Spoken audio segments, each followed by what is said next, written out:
Bismillahirrahmanirrahim. Sekarang kita lihat di kancah parit. Di kancah parit keesokan paginya teman-teman sekalian. Keesokan paginya tentu ini pengkhianatan yang terjadi. Qurail tidak berani. Ya. Maka beberapa hari orang-orang Quraisy terus saja minta, Qurail minta, nggak berani. Ada satu korban kami nggak mau buka ini. Terus saja. Tiap hari seperti itu teman-teman sekalian, Quraisy tidak mau buka pintu, Quraisy keliling-keliling cari jalan keluar, usaha untuk menyerang tapi tidak bisa. Itu kurang lebih mereka mengepung 43 hari. Riwayat lain sekitar 45 hari mengepung kota Madinah, Parit. Kurang lebih mungkin di hari 17-nya, di hari ke-17 dari pengepungan orang-orang Quraisy ini, ada 5 orang kesatria mereka yang berhasil mencari ide, ya.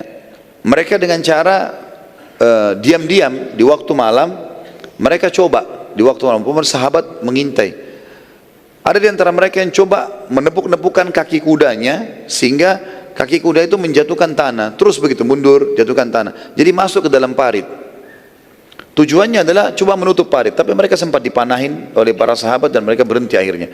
Tapi ada 5 orang berhasil dengan cara seperti ini dan akhirnya mereka meloncatkan kudanya di pagi hari, di waktu duha, di hari ke-17 kurang lebih kalau tidak salah pengepungan itu, loncatlah 5 orang ini.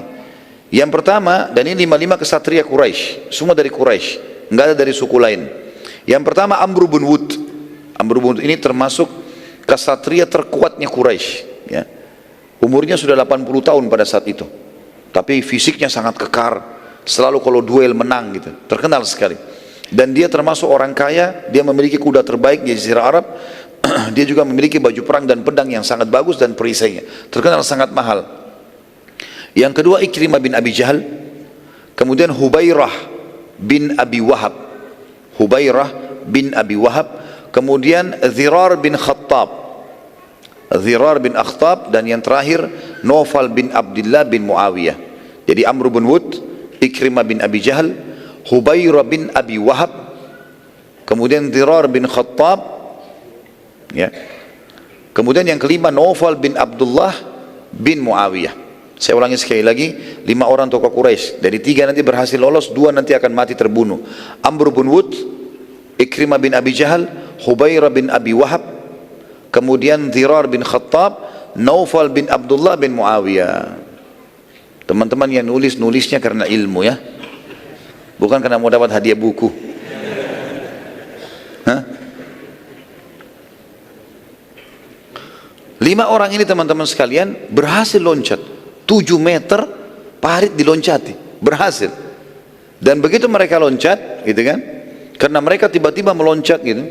Dan kalau tidak salah juga ada beberapa asar yang menyebutkan Quraisy sepakat pada saat itu sibuk memanah ke arah muslimin, sehingga muslimin di sebelah parit itu sibuk menangkis itu atau membalas panah. Dan 5 orang ini loncat dari satu sisi yang tidak ada peperangan itu.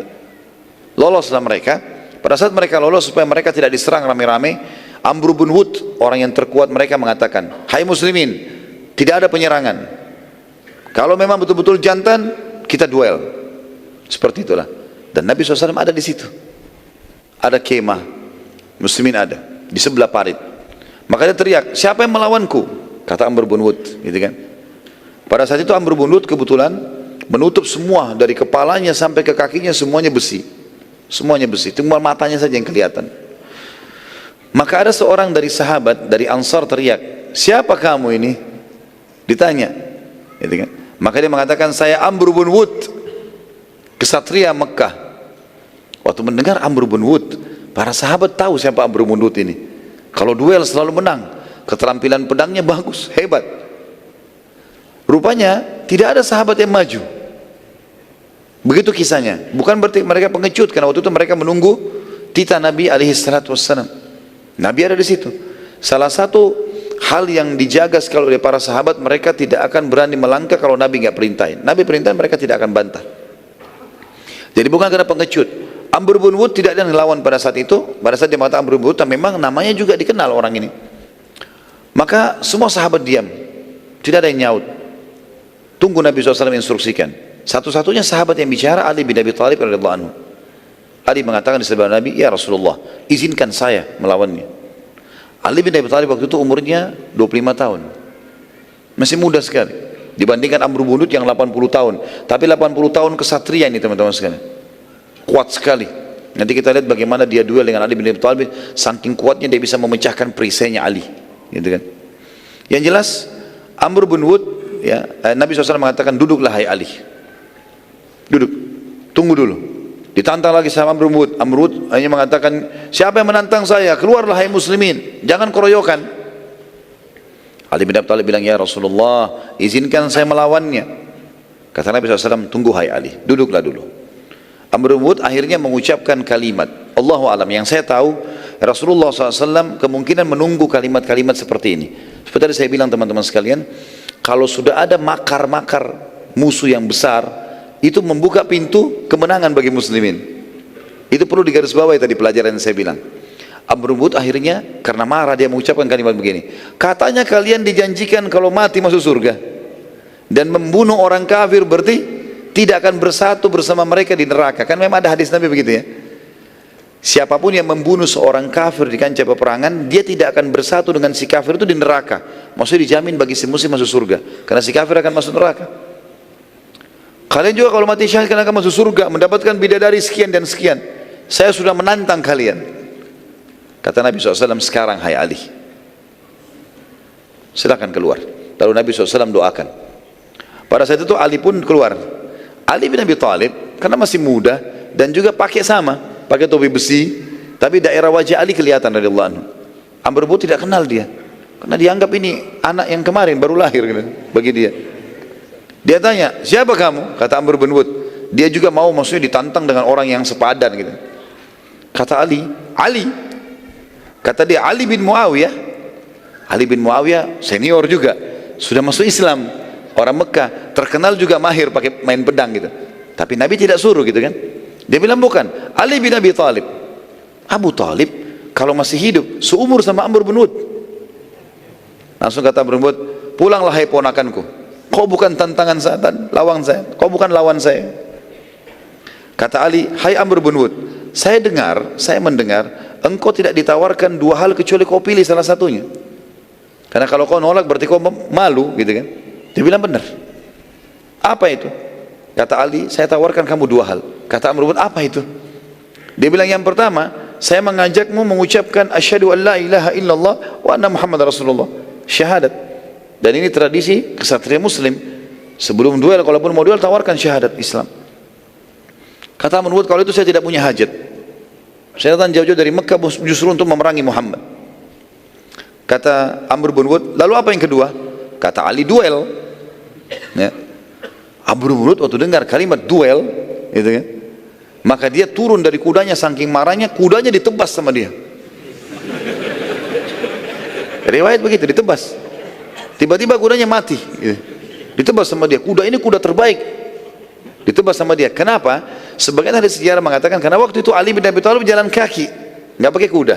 Kan dari kemah jalan kaki, Amr bin Wud atas kuda, dan Ali bin Abi Thalib siap duel dengan dia. Dia pakai kuda pun tidak ada masalah. Supaya dia tidak dipermalukan, dia turun lalu dia tebas kudanya. Kemudian dia langsung tiba-tiba menyerang Ali bin Abi Thalib dengan sangat emosi. Pada saat itu mulailah terjadi duel, serang, tangkis, pukul, segala macam. Sampai dalam kisah ini dikatakan para sahabat menyaksikan, mengatakan kami belum pernah menyaksikan duel sehebat itu, sampai debu berterbangan dan tidak kelihatan kecuali samar-samar keduanya. Terus saja seperti itu sampai akhirnya Ali bin Abi Thalib radhiyallahu anhu sempat dipukul dengan sangat kencang. Amr bin Wud memegang pedangnya dengan kedua tangannya lalu memukul ke arah kepala Ali radhiyallahu anhu. Dan saking kuatnya pukulan tersebut, Ali sempat menangkis dengan perisai-perisainya pecah, gitu kan? Saking kuatnya. Dan perisai teman-teman susah untuk pecah. Waktu itu mereka buat dari besi, gitu, kuat. Pecah perisai tersebut. Dan saking kuatnya bukan cuma pecah, perisai tersebut tertekan sampai ke pundak Ali radhiyallahu anhu. Tapi Ali tidak sempat luka. Dalam kondisi seperti itu, ternyata pedangnya Amr bin Wud tertancap, pecah, tapi ini juga tertancap, gak bisa dicabut. Maka Ali bin Abi Thalib menebas Amr bin Wud dari kemaluannya, dalam riwayat dikatakan begitu. Dan ditarik sampai ke atas gitu. Sehingga matilah Amr bin Wud, jatuh pada saat itu. Tapi masih ada banyak debu, orang nggak tahu siapa yang menang, siapa yang kalah nih. Sampai dalam riwayat ini dikatakan terdengar takbirnya Ali. Terdengar takbirnya Ali, Allahu Akbar. Maka Nabi SAW pun bertakbir Allahu Akbar, melihat Ali bin Abi Thalib keluar dari debu itu. Tak lama kemudian debu itu sudah hilang, terlihat Amr bin Wud jatuh di situ. Maka Umar bin Khattab datang mendekati Ali, lalu mengatakan, Allahu Akbar, hai Ali, kau sudah menang. Kata Ali, Allahu Akbar. Kemudian kata Umar, hai Ali, kenapa kau tidak ambil pedangnya, perisainya, baju perangnya? Itu kan semua bagus itu. Yang terbagus dari Amr bin Wud itu terkenal sekali. Kata Ali, karena kan orang kalau duel teman-teman seperti ini, semua miliknya musuh jadi haknya dia, ghanimahnya dia. Beda kalau perang lagi berkecamuk.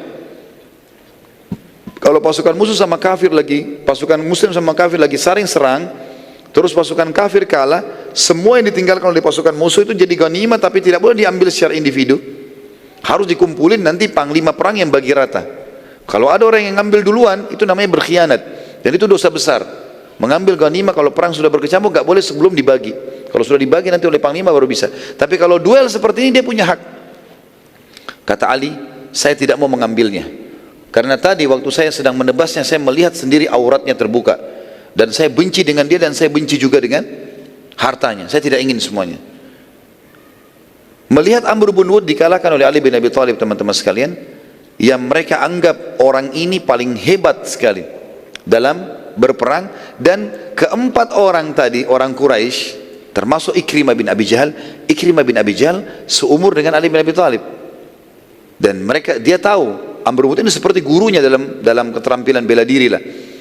Dikalahkan oleh Ali bin Abi Thalib, berarti Ali lebih hebat nih. Tiba-tiba mereka semua melarikan diri. 3 orang berhasil melarikan diri. Yang melarikan diri itu adalah semua kecuali Naufal bin Abdullah bin Muawiyah, orang yang kelima tadi.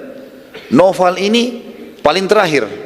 Ikrimah sempat lari, Hubairah sempat lari, Zirah tadi sempat lari. Kemudian dikejar, tinggal si Naufal, dia paling belakang. Mereka bertiga sempat loncat dari parit. Yang satu ini pas mau loncat oleh Zubair dikejar.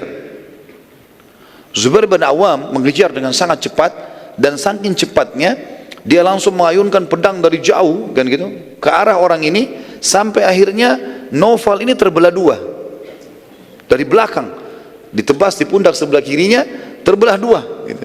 Dan itu riwayat sahih menjelaskan kalau Abdullah bin Zubair bin Awam radhiyallahu anhu, sahabat Nabi juga, Abdullah bin Zubair terkenal, dia mengatakan, aku menyaksikan, waktu itu umurnya 5 tahun, dia meriwayatkan, dia mengatakan, aku menyaksikan ayahku membelah Naufal menjadi 2 gitu kan, pada saat itu. Entah kenapa Abdullah ini bisa hadir pada saat itu, pada semua anak-anak dikumpul di benteng tadi. Tapi Allahu alam, apakah memang ini perilaku? Karena ada riwayat khusus, teman-teman, pernah saya temukan, dan kita sudah sampaikan juga di YouTube ceramah tentang Zubair bin Awam. Kalau Zubair ini suka membawa Abdullah di kancah peperangan dari waktu kecil. Jadi sambil berperang, sambil Abdullah di depannya, di bawah, kadang-kadang dipikul di pundaknya, dibiarkan terbiasa berperang gitu. Maka kemungkinan besar Abdullah hadir gara-gara itu. Yang jelas teman-teman sekalian, waktu Quraisy sudah tahu, dan mereka menyaksikan duel itu, karena kelihatan dari seberang parit, kelihatan semua. Mereka lihat kalah Amr bin Wud.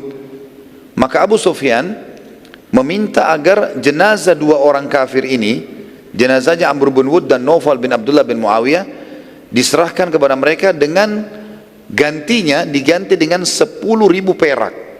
Besar sekali ini kan gitu. Perak pada zaman itu kotak-kotak ya, dan itu besar sekali, ukuran, mungkin ukurannya bisa sampai setengah kiloan. Itu dikasih 10.000 itu harta, yang penting jenazah itu dikasih kembali. Nabi SAW waktu dengar itu, Nabi mengatakan, kembalikan jenazah mereka, dan tidak usah ambil imbalan, karena kami umat Islam tidak akan mengambil imbalan dari orang yang mati. Ini juga sebuah hukum ya. Kalau tawanan perang masih hidup, mau ditebus oleh mereka, kita kasih, boleh kita ambil bayaran. Tapi kalau sudah mati jenazah, mereka mau bayar, nggak perlu, kita nggak perlukan semua itu. Ada hal yang terjadi teman-teman sekalian. Setelah yang tersebut, orang Quraisy mulai diam, mulai tidak tahu harus melakukan apa. Quraidah menutup diri karena kejadian tadi terbunuhnya 1 orang oleh Sofia. Jadi mereka takut sekali. Kemudian juga Di parit ini mereka berusaha memanah, nggak berhasil, loncat nggak berhasil. Ada yang berhasil lolos juga mati terbunuh. Maka mulai mereka diam. Nabi SAW menggunakan kesempatan itu untuk negosiasi. Termasuk yang besar di dalam pasukan adalah suku Ghatafan. Suku Ghatafan ini jumlah mereka 4.000 orang. Tadi kan saya bilang ya, Quraisy 4.000, Ghatafan 4.000. Kemudian Yahudi sama suku Sulaim tersisanya itu 2.000. Mereka terbagi situ. Saya tidak tahu jumlah tepatnya, tapi ini jelas Quraisy 4.000, Ghatafan 4.000. Jadi Ghatafan ini kurang lebih 40% dari jumlah pasukan. Nabi SAW ingin negosiasi. Dan pimpinan mereka namanya Uyainah bin Husn. Uyainah bin Husn ini nanti kita lihat kiprah-kiprahnya, ya, dianggap, maaf tanda kutip ya, dianggap ini adalah orang, diberikan julukan oleh para sahabat orang bodoh yang dipatuhi. Ya begitu. Walaupun nanti dia masuk Islam setelah itu, tapi di awal-awal yang untuk masuk dalam keadaan kafir ada julukan itu. Karena dia selalu keputusannya aneh-aneh, tapi diikuti oleh pengikutnya. Uyainah bin Husn diajak negosiasi oleh Nabi SAW. Diberikan tangga, waktu itu dibuat tangga-tangga pakai tali, kemudian ada dari kayu, turun di parit malam hari. Beberapa sahabat datang, nyebrang, ketemu dengan Uyainah, suku Ghatafan, dicari tahu ketemu. Diajak Uyainah, Rasulullah SAW minta ketemu, negosiasi, mau nggak? Mau. Uyainah datang dengan beberapa orang, karena Uyainah datang ini bukan dia cuma mau serang Madinah sebenarnya, dia cuma mau harta. Ketahuan suku ini cuma mau harta, jadi kalau menang nanti dapat bagian. Apalagi jumlah pasukannya 40%, gitu ya. Berarti 40% Madinah jadi miliknya. Maka dia datang, dia turun, lalu negosiasi dengan Nabi SAW. Nabi SAW sempat menawarkan dengan beberapa sahabat hadir pada saat itu, bagaimana kalau kau mundur hai Uyainah, dan tidak usah ikut-ikut lagi dengan pasukan Ahzab ini, dan kamu akan kami berikan 1/4 dari hasil perkebunan Madinah selama setahun. Jadi perkebunan Madinah ini 100%, 1/4-nya, ya, 25%-nya itu hasilnya kami akan kasih kepada kamu 1 tahun, asal kau pulang saja. Pada saat itu mereka nolak, Uyainah nolak, dan ingin mau pergi tapi dengan syarat seluruh hasil perkebunan Madinah dikasih setahun. Kedua belah pihak terus saja negosiasi sampai pada titik setengah hasil perkebunan Madinah buat Ghatafan.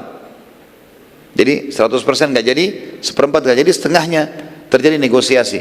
Tetapi ini dengan syarat, kata Nabi SAW, dengan syarat orang-orang Ansar setuju. Karena pemilik kebun di Madinah orang-orang Ansar.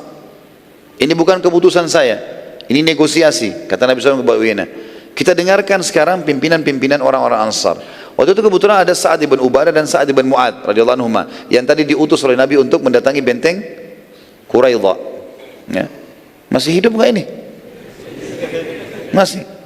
Ikuti ya. Jangan sampai mukanya serius tapi alam pikirannya kemana?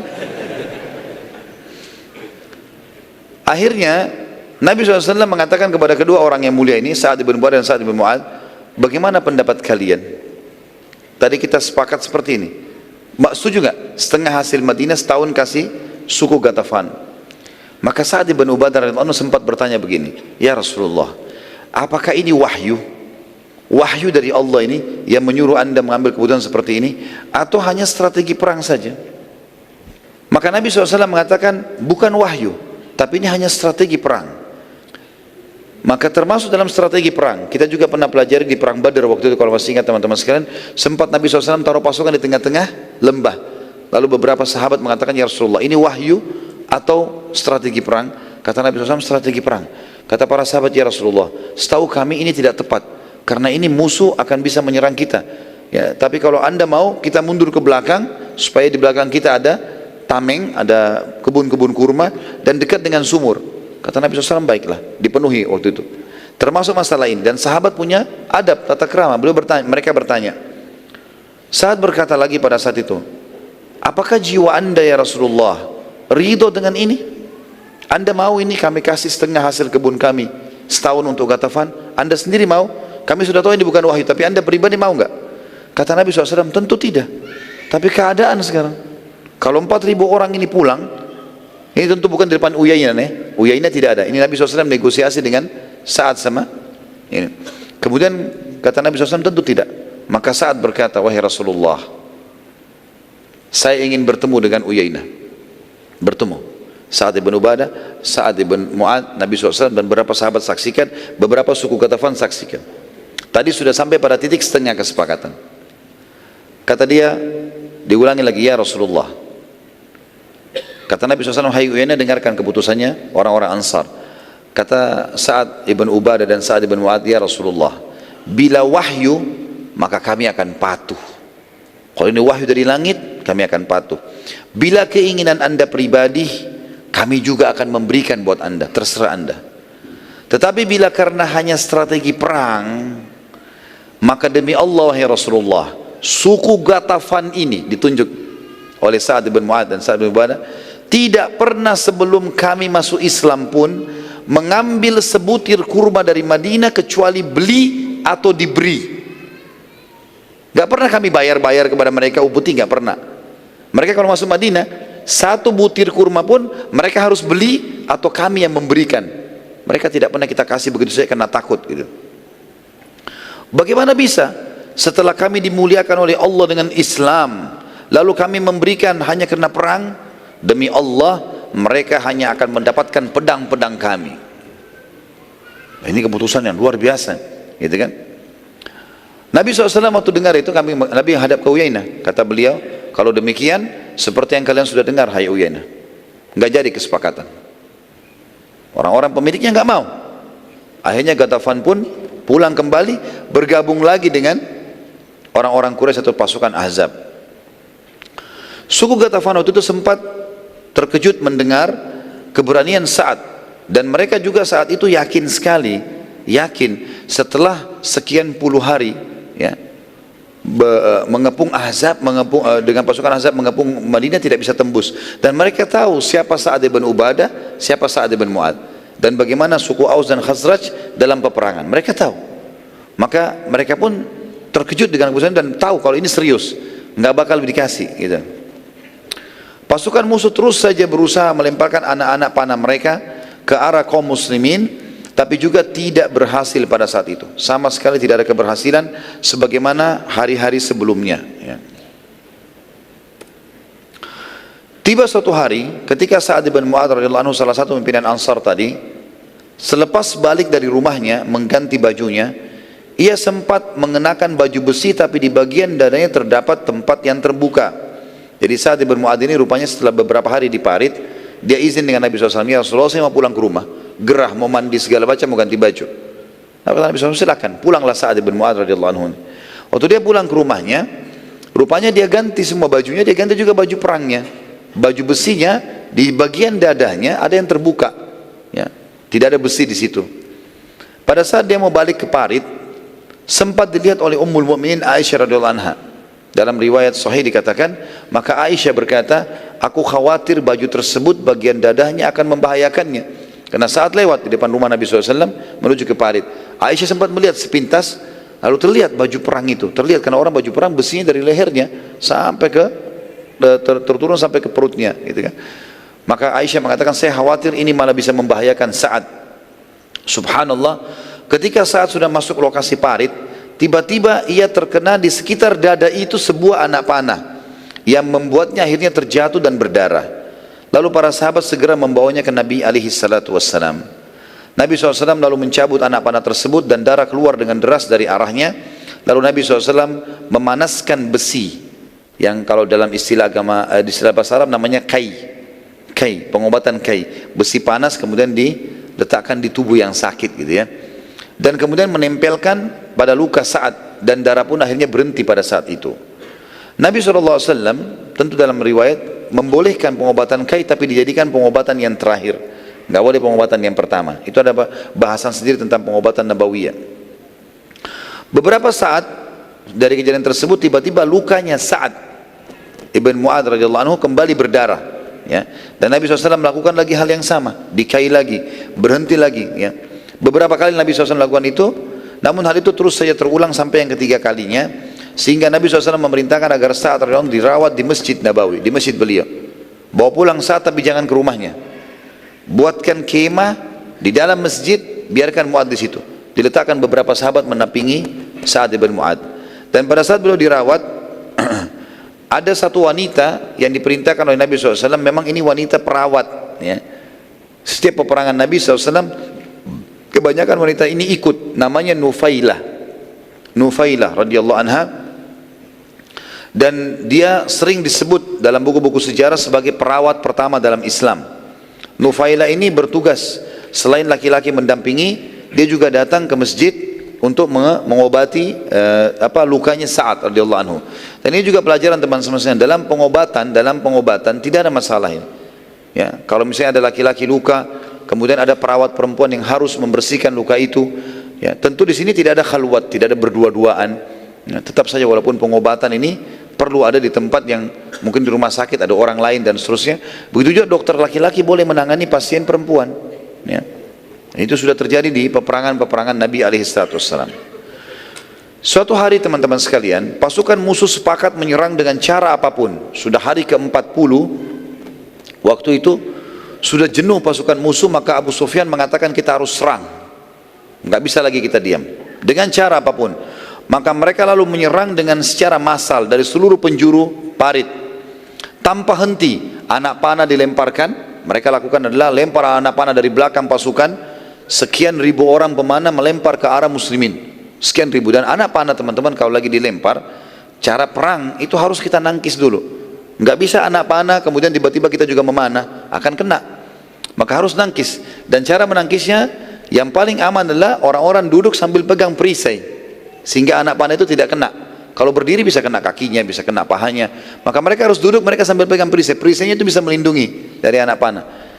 Orang-orang Quraisy mengatur strategi di hari ke-40 itu, sekian ribu pemanah harus memanah non-stop dari pagi sampai malam, non-stop, lempar semua anak panah.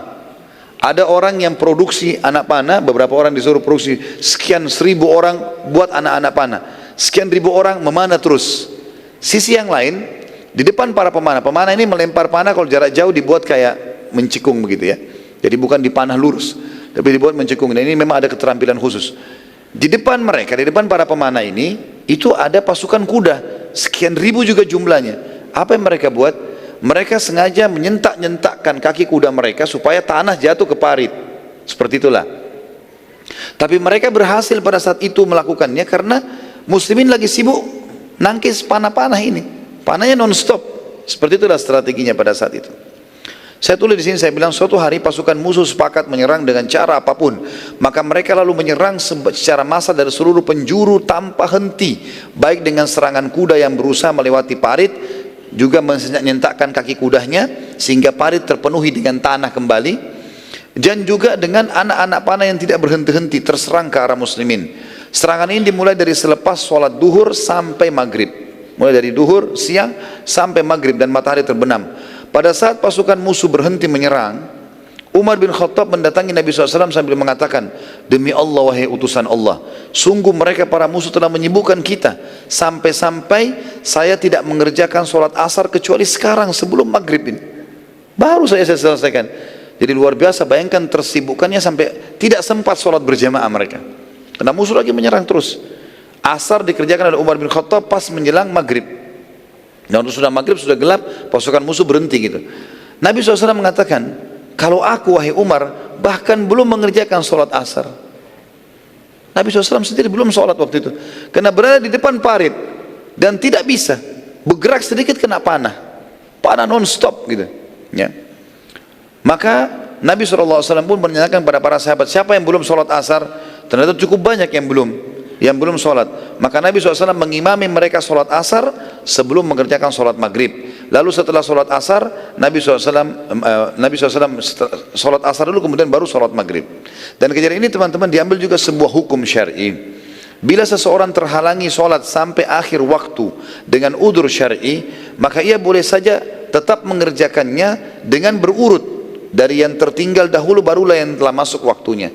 Misal ada orang di atas kapal, ombak besar terjadi, kapal tergoncang-goncang, nggak mungkin sholat. Gimana caranya? Dia harus berpegang. Kalau enggak ini bahaya, bisa berbahaya buat dia. Misal terjadi ombak dari waktu sholat sehingga tiba waktu sholat yang setelahnya, sekian jam dia nggak sempat sholat, maka dia boleh sholat ini, nggak ada masalah. Atau ada orang pingsan, atau dia dibius operasi, ternyata obat biusnya tidak selesai kecuali sampai dia sadar sudah waktu sholat yang akan datang masuk, maka boleh dia kerjakan pada saat itu, tapi tetap berurut. Kayak kasus tadi misalnya, asar tertinggal tapi udzur syar'i, kemudian maghrib masuk, maka tetap asar dulu baru maghrib, nggak boleh maghrib dulu, tetap berurut walaupun dia sudah lewat waktunya. Tapi ini sekali lagi ya teman-teman sekalian, orang yang punya udzur syar'i. Udzur syar'i, jangan dikarang-karang. Lalu Nabi SAW setelah itu berdoa di malam itu juga. Setelah sholat maghrib, para sahabat mendengarkan beliau mengatakan, Ya Allah, tutupilah rasa khawatir dan aurat kami. Orang Arab biasa membahasakan aurat ini adalah diri, keluarga, dan harta. Jangan sampai musuh berhasil menguasai kami. Ya Allah, zat yang telah menurunkan kitab Al-Quran, zat yang telah mengatur awan-awan, sangat cepat hisapnya, zat yang mampu mengalahkan pasukan sebanyak dan sekuat apapun, porak-porandakanlah mereka. Dan doa Nabi SAW diijabah oleh Allah Subhanahu Wa Taala. Dan ini juga pelajaran teman-teman. Lihat ya, bagaimana Allah Subhanahu Wa Taala menjawab ijabah doa hamba-hambanya. Tadi Nabi sudah berdoa ya, porak-porandakan ya Allah. Lihat bagaimana jawaban doanya Nabi, ya, yang Allah kasih.